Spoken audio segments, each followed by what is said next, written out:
Պատրաստվում եմ Թուրքիայի նախագահ Էրդողանին հրավիրել Հայաստան մասնակցություն ունենալու հաջորդ տարի գարնանը Երևանում տեղի ունենալիք Եվրոպական քաղաքական համայնքի գագաթնաժողովին։ Հույս ունեմ հաջորդ տարի հանդիպումը տեղի կունենա Հայաստանում։ Այս մասին երեկ Թուրքիայում հայ համայնքի ներկայացուցիչների հետ հանդիպմանն ասել է Հայաստանի Հանրապետության վարչապետ Նիկոլ Փաշինյանը։ Սակայն կգա Էրդողանը եւ ինչ կարող է նշանակել նրա այցը, հարցրինք նախկին դեսպան Էդգար Ղազարյանին։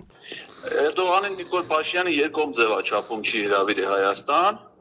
այլ հրավիրել է մասնակցելու Եվրոպական համայնքի ոչ պաշտոնական այն գագաթնաժողովին, որը որոշվել է 26 թվականին անցկացնել Երևանում, 28 թվականին Բաքվում։ Այսինքն դա բազմակողմ ձևաչափի եւ ոչ պաշտոնական ձևաչափով հանդիպում է։ Նա երկկողմ ձևաչափով չի հրավիրել, որովհետեւ վստահ է, որ երկկողմ ձևաչափում ոնց որ ինքն է գնացել Թուրքիա,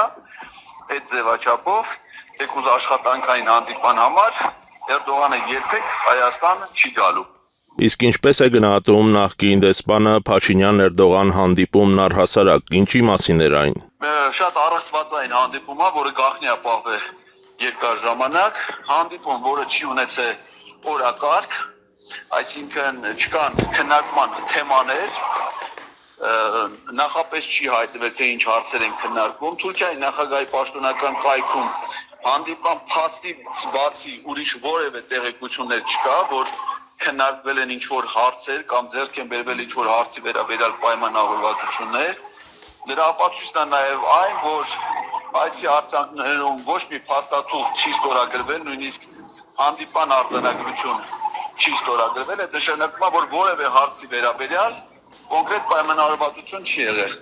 Այցը կրել է խիստ ֆորմալ բնույթ, մեկ օր ընդամենը տևողությամբ առանց գիշերակացի, այսինքն թուրքական կողմը չի հյուրընկալել Փաշինյանին հյուրասիրության ընդհանուր կանոններին համապատասխան, կարճ տևողությամբ եւ նույնիսկ Փաշինյանի այցի կապակցությամբ Էրդողանի անունից ճաշ կամ ընթրիք չի տրվել, ինչը նույնպես նշանակում է հյուրի նկատմամբ վերաբերմունքի դրսևորում, բացասական իմաստով։ Փաշինյանը նաև հույս է հայտնել, որ Թուրքիայի հայ համայնքի ներկայացուցիչներն ավելի հաճախ կայցելեն Հայաստան։ Գիտեմ, ձեզնից շատերը որոշակի պարբերությամբ այցելում են Հայաստան, հույս ունենք հաճախ ձեզ տեսնել Հայաստանում, մանավանդ որ Ստամբուլ-Երևան չվերթ կա։ Հույս ունեմ X պահից ցամաքային սահմանը կբացվի, հույս ունեմ նաև Հայաստանում տնտեսական գործունեություն կծավալեք եւ այդպես շարունակ, նշել է նա։ Կորյուն Սիմոնյան, Արամ Սարգսյան, Համլետ Սմոյան, Եվրոմեդիա 24։